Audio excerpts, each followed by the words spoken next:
A woman tries to stuff as much food into her mouth as possible, as if someone might take it away. As soon as she sits down, a woman quickly stands up to grab a plastic bag for takeaway. She mentions it's for her dog. It turns out she wants to take it home to eat herself over the next couple of days. People even use their hands to scoop up food quickly.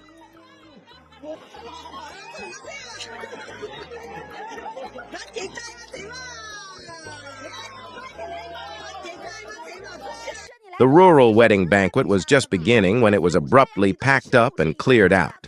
Before guests could even pick up their chopsticks, all the dishes were gone. Various regional banquets have the unsavory practice of being cleared out swiftly, making it impossible to enjoy the meal if you're not quick enough. The speed-focused customs of rural wedding banquets in mainland China can be quite exhilarating. Many elderly people robbed vegetable seedlings from vendors without giving them money. During the shopping mall's anniversary celebration, the cake was snatched up. An elderly lady grabbed the cake with her bare hands and stuffed it into a plastic bag. The staff said they would intervene, but there were too many people. Pork on sale, the uncles and aunties at the supermarket are going crazy. This scene is a bit scary. At the food expo, the elderly are going wild, buying things, and the exhibitors are trying to stop them, shouting in helplessness. In Libin, Guangxi, a supermarket organized a promotional event, attracting many elderly individuals who vigorously competed for the discounted items.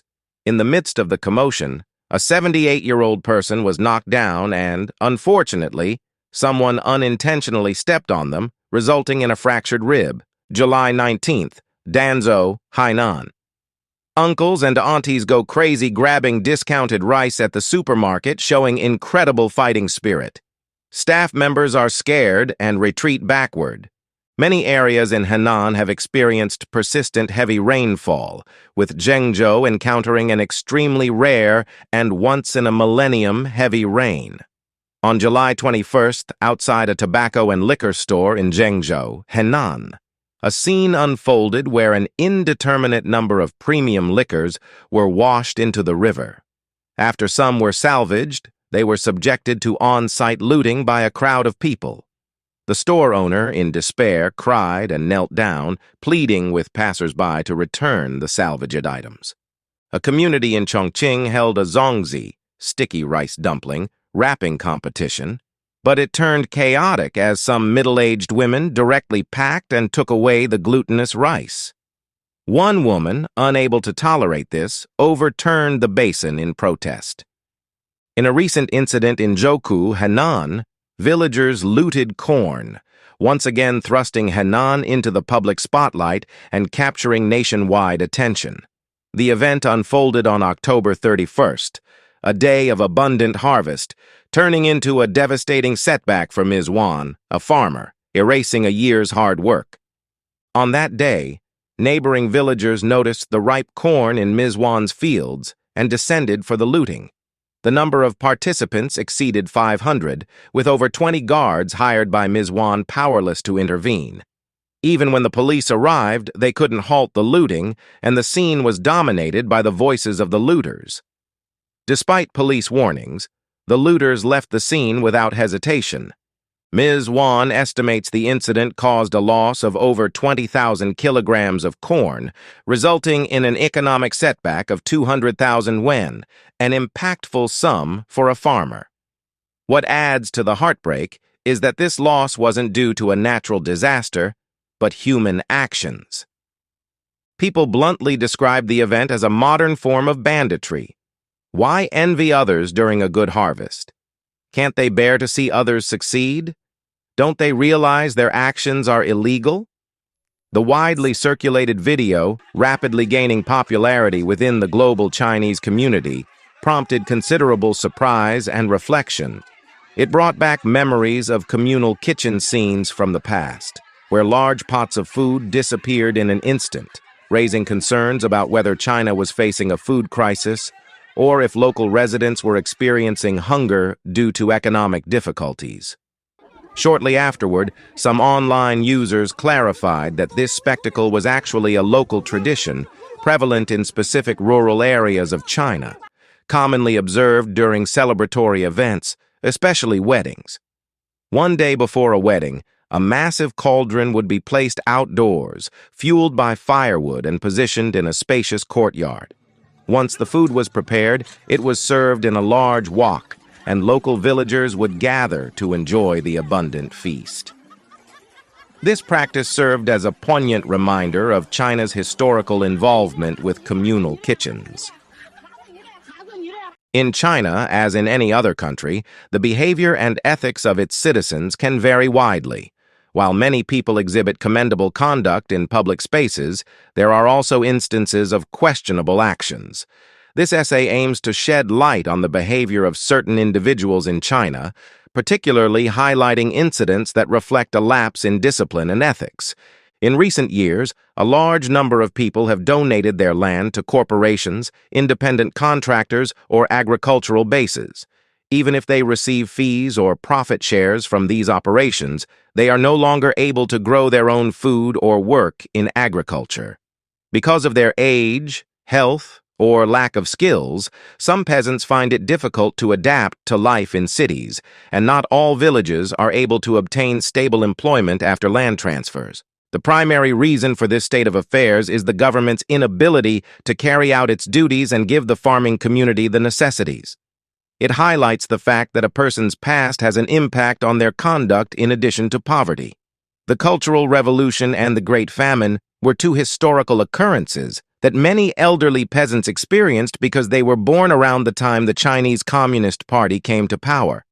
It is hypothesized that the horrific experience of the famine, in which surviving was crucial, formed a habit of grasping opportunities to obtain food.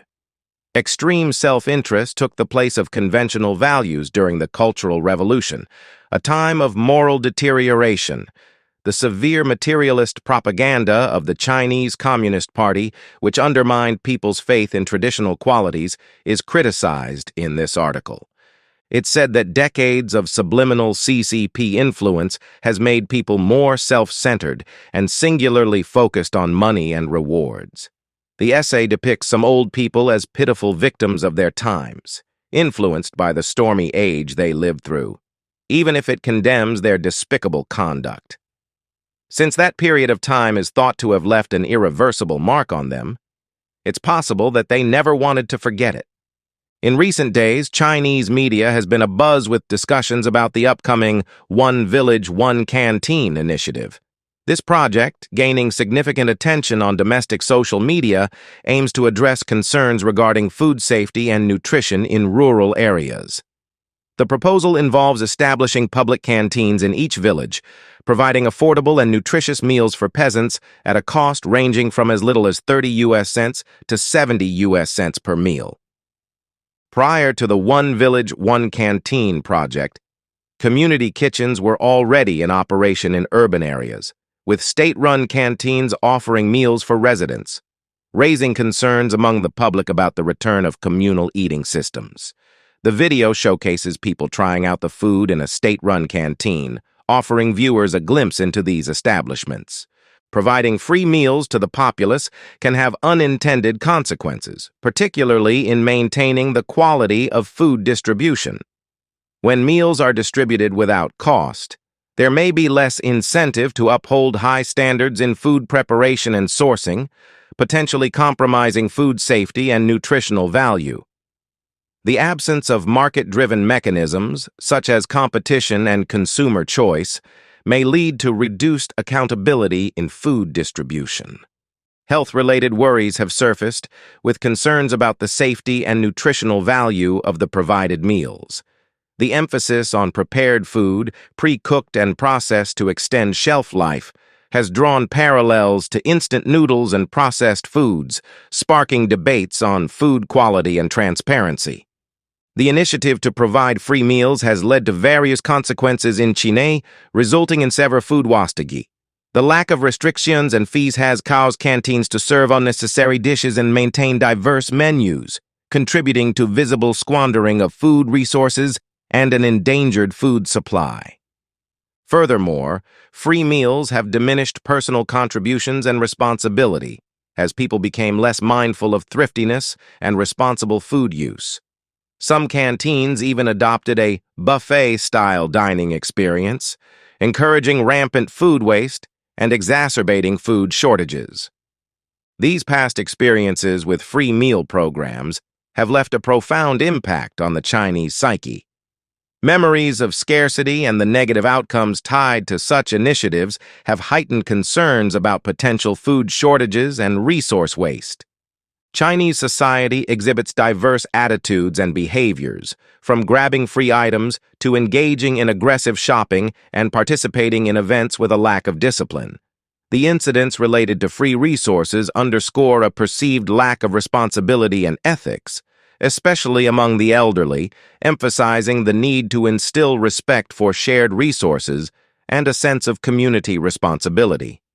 In conclusion, while the One Village, One Canteen initiative aims to address nutritional concerns, it is crucial to navigate the potential consequences of free meal distribution, finding a delicate balance between affordability and maintaining food quality and safety.